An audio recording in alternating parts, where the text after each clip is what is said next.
Welcome to our Season 1 recap of Game of Thrones, Part 1, In the Beginning.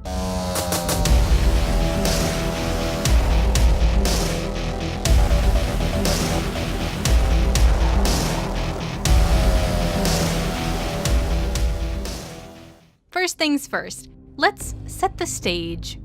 The continent of Westeros. King's Landing is the capital of the Seven Kingdoms, home to the Iron Throne and the Red Keep, and is the seat of power of the current monarch, King Robert Baratheon. Following the king's road north, we find Winterfell, the ancestral seat of power for the Stark family, and generally considered to be the capital of the north. Further still to the north lies the Wall, a large and magical ice fortification that spans the entire width of the continent at that point. In the middle of it is Castle Black, the main base of operations for the Night's Watch. Across the narrow sea lies the continent of Essos. There we have the free city of Pentos, a major seaport and unofficially ruled by a council of merchant magisters. And now for the key players in Season 1, in no particular order. Eddard Stark, commonly known as Ned. He's played by Sean Bean. Don't think about that too much, just keep going. His wife, Catelyn Stark of House Tully. The Stark children, Robb with the facial hair, Sansa with the long red hair, Arya with the sword, Bran with the Hodor, and Rickon, who we don't really see much of. Robert Baratheon, Ned's old friend and ruling Westerosi monarch, of black hair. His wife and queen, Cersei Lannister, of yellow hair. Her twin, Jaime Lannister, of yellow hair. Their brother, Tyrion Lannister, commonly known as the Imp or the Dwarf. The king's small council voted best duo for fun banter, Peter Baelish, who we fondly refer to as Littlefinger, who's in charge of the realm's finances, and the king's spy master, Varys, who's definitely too cool for a last name.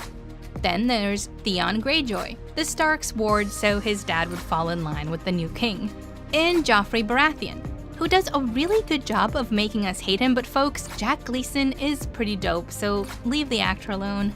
Otherwise, you may have to answer to the Hound. He's got a real name, I'm like 99% sure of it, but let's be honest, does anyone really call him Sandor?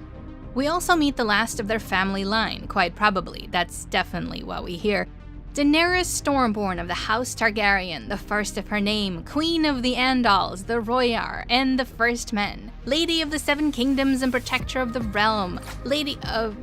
getting ahead of myself. Just Dany is fine. And her giant jackass of a brother, Viserys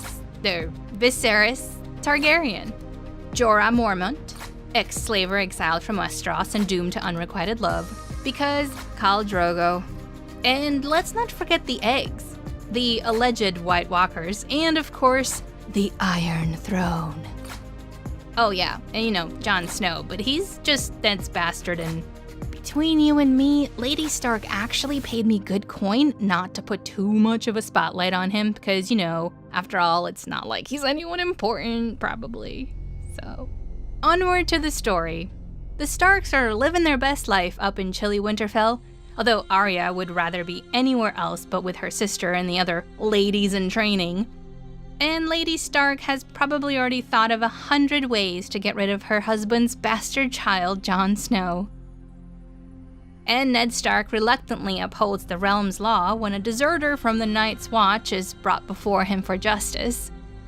On the way back to Winterfell, the party stumbles into a pack of adorable little direwolves who just watched their mommy be killed. So we're 10 minutes in and already so much death and sadness. It can only get better from here, right? Crap, another person's dead. Well, this time it's the king's hand, a fellow by the name of Jon Arryn. Yikes. What's a king to do now? Get another hand, of course. And that's just what Robert Baratheon sets out to do. He brings his whole kit and caboodle up to Winterfell to ask for Ned's hand in marriage. Oh, wait. He's already married to one of the Lannister twins. Never mind then. Just the hand part then. But first, let me creep on your dead sister's statue in the crypts.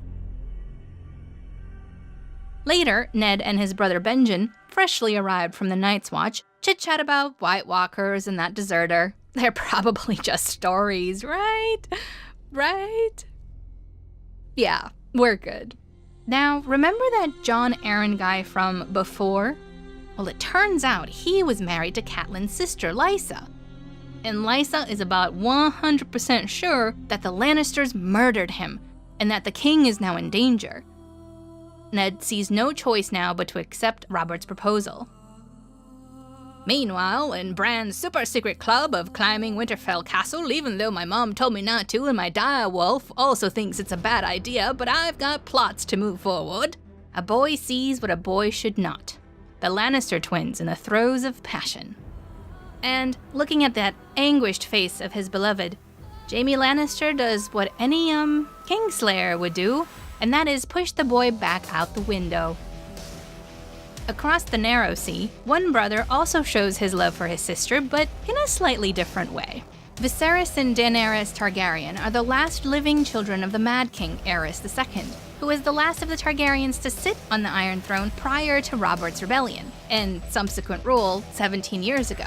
They've lived in self-imposed exile on the continent of Essos and currently reside with Illyrio Mopatis, who's a wealthy magister from the free city of Pentos. As any good older brother would do, Viserys has secured a husband for his sister. Though his motives are not altogether altruistic. He wants an army to take back Westeros and his rightful Iron Throne. Even if he has to have his sister marry into savages, Viserys is the self-sacrificing kind after all. So we meet Khal Drogo, one of the Dothraki horse lords. His ponytail is long, which means he's undefeated in battle. At the wedding, Daenerys meets Ser Jorah Mormont and her future most prized possessions, 3 dragon eggs, which were a gift from Illyrio. He assures her that they are petrified and no more than really pretty paperweights. Yeah, well, see about that. Daenerys endures the wedding and the wedding night as she clings to the one thing that gives her hope, that one day she will return home to Westeros. Thanks for watching Game of Thrones Season 1 Recap Part 1, In the Beginning. Join us next time for the second part, Places to Go, People to Kill. Next up on 7 Minute Seasons, a MindMineTV series. Love what you saw? Make sure to like, share your thoughts in the comments, and subscribe for more great content like this.